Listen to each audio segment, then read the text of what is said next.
Bueno, pasado 33 minutos de las 9 de la mañana, momento de nuestra segunda entrevista con una noticia que tiene que ver estrictamente, básicamente con Montevideo, porque vamos a conversar con Daniel Arbulo, que es de la Defensoría de Vecinas y Vecinos de aquí de la capital. Daniel, ¿cómo le va? Buenos días, gracias por acompañarnos. Bienvenido. Bueno, la Defensoría ha lanzado una encuesta para todos los capitalinos dirigida a saber sobre el transporte público. El objetivo es recabar opiniones, dudas, propuestas en torno al servicio. Y para conocer justamente detalles de esto es que lo hemos convocado. ¿Qué es lo que se pretende con esta encuesta en primer lugar? Bien, en primer lugar la Defensoría, ustedes saben, es una institución de derechos humanos en el territorio, Sí. cuyo principal objetivo es contribuir a la mejora de los servicios públicos que brindan la Intendencia, los municipios y también el Gobierno Nacional en Montevideo. Una de las líneas de trabajo y de mayor vínculo tiene que ver con la movilidad. La Defensoría ha contribuido a la conformación de una coordinadora de usuarios del transporte público. Es parte de un consejo consultivo convocado por la Intendencia con las empresas, los trabajadores y usuarios respecto a la evaluación de la movilidad. Y en ese marco, además, nosotros tenemos un trabajo muy interesante con AGESIC. AGESIC tiene una plataforma de consulta ciudadana que es cotidiana, que utilizan muchísimos organismos públicos y que la Defensoría la utiliza precisamente para hacer una consulta pública respecto a distintos temas. O sea que se realiza online. Se realiza online en la plataforma de participación ciudadana AGESIC.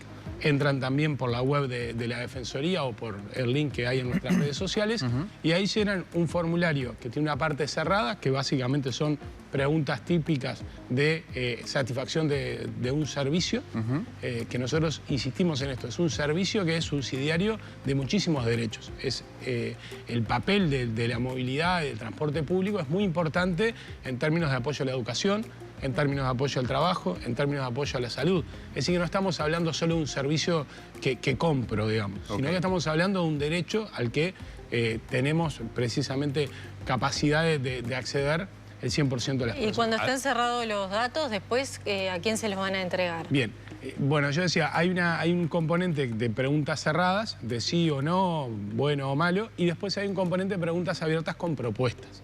La consulta va a estar abierta hasta mayo. En marzo nosotros vamos a hacer un parate y lo que vamos a hacer es presentarle precisamente a la Intendencia, en el Consejo Consultivo de Transporte Público y a la Junta Departamental, a quienes ya le pedimos una entrevista, presentar estos datos y sobre todo en el componente de propuestas, el compromiso de la Defensoría y de los usuarios es dar seguimiento a estas propuestas, es que no queden solo como propuestas. Bien, deciden hacer una encuesta sobre el transporte porque es de las cuestiones más cuestionadas, demandadas, solicitadas a la Defensoría. ¿Por qué no, por ejemplo, no sé, basura? Bien, entre otras cosas, hoy tenemos una reunión con Leonardo Deru porque nos parece que esto de la consulta pública y la herramienta de AGESIC ha demostrado ser muy fácil de utilizar y la verdad que es un gran apoyo para la Defensoría. De hecho, la Defensoría, cuando presente su informe a la Junta Departamental, va a poder decir, bueno, nosotros estimamos miles de personas expresándose respecto al transporte público en el marco de grandes cambios. Esa es la principal razón. Bueno, vienen algunos cambios, vienen algunos troncales, hay planteos que vienen en función de reclamos que llegan a la Defensoría, pero también planteos que llegan en los recorridos de la Defensoría. Y a nosotros hay algunas cuestiones que nos preocupa, por ejemplo, en lo que tiene que ver con la llegada del sistema de transporte público en la periferia de Montevideo. Esto tiene consecuencias graves en términos educativos, graves en términos de acceso a la salud y graves en términos de llegada al trabajo. ¿Qué tipo de denuncia le llega a la Defensoría con respecto a eso, por ejemplo? Por ejemplo, en muchos barrios de la periferia te puedo decir que hay muchísimo reclamo en torno a la descoordinación entre los horarios de transporte público y del sistema educativo. Bien. Hay familias que ya saben que todos los años en junio van a tener que ir a la escuela a decir por qué llegan tarde sus hijos. De hecho, cuando se tomó la decisión de retirar algunos de los servicios de asignaciones familiares... O sea, disculpen, para entenderlo es que el servicio del transporte termina a determinada hora y las clases más tarde, por ejemplo. O el transporte empieza a las 8 de la mañana en un barrio periférico y la escuela empieza, el liceo 7:30, la escuela a las 8. Entonces, esa familia, esos niños van a llegar tarde todos los días. Claro, llegan tarde o se tienen que ir antes. O se tienen que ir antes del liceo. Nosotros hemos tenido reclamos, de hecho, en marzo vamos a estar en algún liceo de la periferia, que el reclamo de los profesores es, bueno, nosotros tenemos dos problemas. El primer problema que tenemos es que hay adolescentes que tienen que caminar unos cuantos kilómetros para llegar al liceo. Y parte de la evaluación de las asignaciones familiares tiene que ver con la falta de estos adolescentes. Hay familias que no pueden trasladarse cuando tienen distintas generaciones, hay un nene, una nena en jardín y el más grande en el liceo, bueno, tienen que optar en algunos casos. Porque hay barrios en donde los niños efectivamente o los adolescentes no pueden llegar solos a los liceos.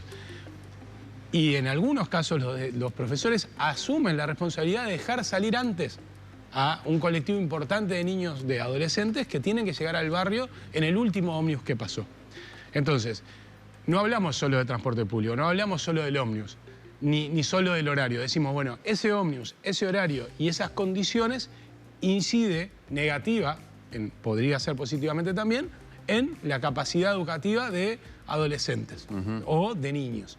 Ese ómnibus que llega descoordinado o que informa una cosa en la aplicación y es otro el horario, porque no está georreferenciado el ómnibus, hoy de mañana me sucedió a mí, lo que puede generar es la incidencia en que alguien llegue tarde al especialista por el que esperó 10 meses. También les llegan denuncias sobre errores en la geolocalización. Sí, claro, claro. De hecho, hay un problema, si uno mira las aplicaciones, no todos los ómnibus están georreferenciados.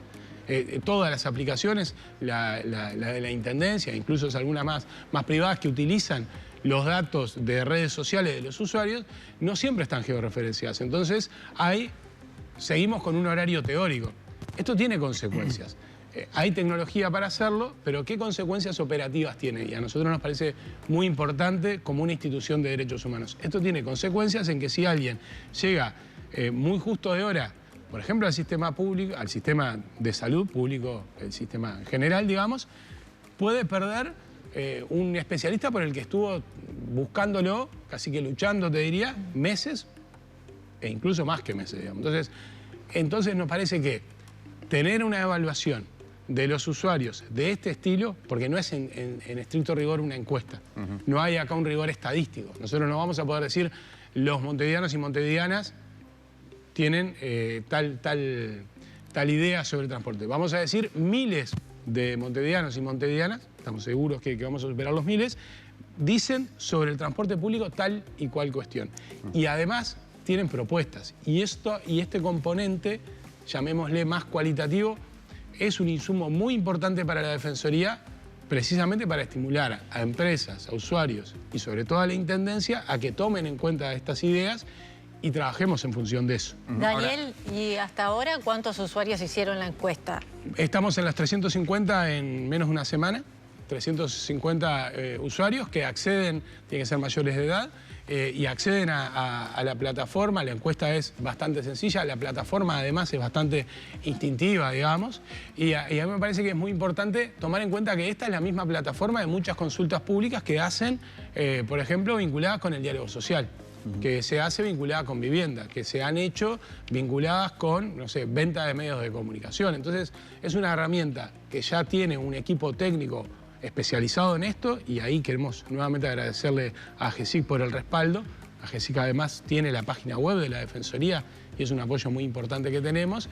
Entonces, hemos de alguna manera utilizado esta herramienta que no descartamos se pueda utilizar para otros temas, digamos. En este sentido, nosotros queremos coordinar, porque algo que tenemos como política en la Defensoría es todo lo avisamos. Nosotros desde el año pasado le hemos planteado al Consejo Consultivo que íbamos a hacer esta evaluación y además que esto es un hito en términos de trabajo. Esto es un gran insumo, por ejemplo, para ir a los barrios y hacer algunos planteos en términos de reclamo de ómnibus. Se me escapaba un reclamo que hay y que es permanente en la Defensoría, es la típica parada intermedia, que vos te tomás un ómnibus esperando que llegue a tu barrio, pensemos en la periferia, y llega a la mitad del recorrido y se terminó el recorrido. Claro, porque hay ómnibus que hacen el recorrido entero y otros que hacen a veces la mitad o paran antes. Y eso trae consecuencias enormes, sobre todo en las personas al final del día. Salís de trabajar, te vas a tomar un ómnibus y ese ómnibus no tiene ese recorrido que vos esperabas, digamos. Entonces, sí, si no tenés que esperar el siguiente. Y a veces no hay siguiente. Ese es parte del problema. Entonces, nos parece que este tipo de... muchas veces hay soluciones que han surgido de los propios vecinos y vecinas y también de la Defensoría. Pequeños cambios han transformado de alguna manera el sistema público. Recuerdo en el periodo pasado, la Defensoría apoyó esto también, en la plataforma Montevideo Decide, un colectivo de usuarios dijeron, bueno, dejen de preguntarnos qué tipo de ómnibus, de boleto vamos a tomarnos, ¿no? 1 hora, 2 horas, etcétera, el céntrico. De por sí, acepten que vamos a tomarnos uno de 1 hora. Eso eliminó un montón de minutos la demora del transporte o el respaldo que nosotros y los usuarios tenemos a la utilización del solo bus. La diferencia entre el respeto al solo bus y el no respeto es, lo puedo decir como usuario, digamos, es enorme. Es de mínimo 10 minutos entre casi Parque Rivera y el centro. Entonces, bueno, ese tipo de cuestiones, ese tipo de cambios han venido de parte de los usuarios. Entonces nos parece que tienen un rol fundamental. En el informe que después se presente al Consejo y a la Intendencia, ¿van a incorporar estas denuncias independientemente de que no estén en la encuesta? Sí, vamos a incorporar un capítulo de seguimiento a las distintas denuncias. Ah, ok. Ahí nuestra preocupación fundamental, ya se lo hemos transmitido. O sea que la encuesta oficia fundamentalmente para recibir las opiniones y las ideas de los montevideanos. Exacto. Sí, en estricto rigor no es una encuesta porque no tiene el rigor estadístico. Claro. Eso nos parece importante. Ahora, es un insumo para nosotros muy válido, porque si a este insumo le sumamos decenas de reuniones y de visitas que estamos haciendo, especialmente en la periferia, con el tema de movilidad como un tema importante, y si además le sumamos el seguimiento, que es respuesta a tu pregunta, el seguimiento a los distintos temas que tenemos, la Defensoría, cuando recibe un reclamo, le da un número, le da seguimiento e informa al vecino o la vecina y también monitorea la Intendencia. Parece que eso es muy importante. Sobre todo porque muchas veces los reclamos que tienen que ver con movilidad son tratados como otro tipo de reclamos típicos de la Intendencia. Entonces las demoras, en el caso de movilidad, debieran ser muchos menores. No pueden haber 4 meses para informarle a alguien que sí, que tenía razón, que ese ómnibus no era accesible. O sea, la gente hace un reclamo a nivel de, por ejemplo, del sistema de transporte y recién tiene la respuesta 5 meses después. Y a veces un poco más. Y nosotros, de hecho, estamos haciendo algunos seguimientos de reclamos vinculados con accesibilidad, que la demora es inadmisible en términos de nosotros, la Intendencia, las empresas tienen el dato en el momento. Cuando alguien dice tal ómnibus decía que era accesible en la aplicación, como sucede, y cuando yo fui en silla de rueda, esperé ese ómnibus que me tenía que trasladar a mi trabajo. Y no era tal. Y no era tal, entonces el ómnibus me dejó en la parada. Por tanto, yo, en mi decisión de movilizarme, me equivoqué y llegué tarde a mi trabajo. No puede haber una respuesta meses después. ¿Y el reclamo después tiene una consecuencia en la empresa que incumplió eso? Bien, eso es muy importante. La Intendencia tiene algunas reglas hacia las empresas. Lo que nosotros decimos es que la demora en la respuesta es importante. Sí hay consecuencias. En términos, recuerdan ustedes cuando la Intendencia en el Consejo Consultivo tomó algunas decisiones vinculadas con la limpieza. Eso cambió enormemente la limpieza y el orden en los ómnibus.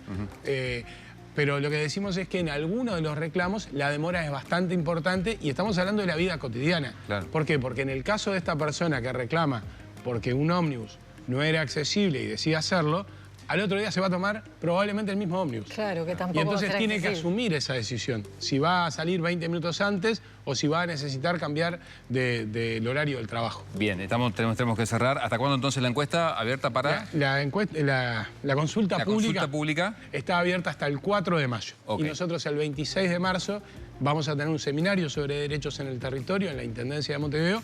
Ahí vamos a hacer el primer corte y el informe de la Defensoría. Ok, el estribo. Top 5 de reclamos de los montevideanos. Convivencia, personas sin hogar, todo lo que tenga que ver con medioambiental, temáticas vinculadas con accesibilidad y de alguna manera, llamémosle poda y todo lo que tiene que ver con el arbolado, que esto trae consecuencias enormes, con casas que tienen raíces que pertenecen a la vereda dentro de sus casas, y ahí hay una consecuencia y una corresponsabilidad entre los municipios, la Intendencia y algunas de las empresas públicas. Muy bien, muchas gracias por acompañarnos. Muchísimas gracias a ustedes.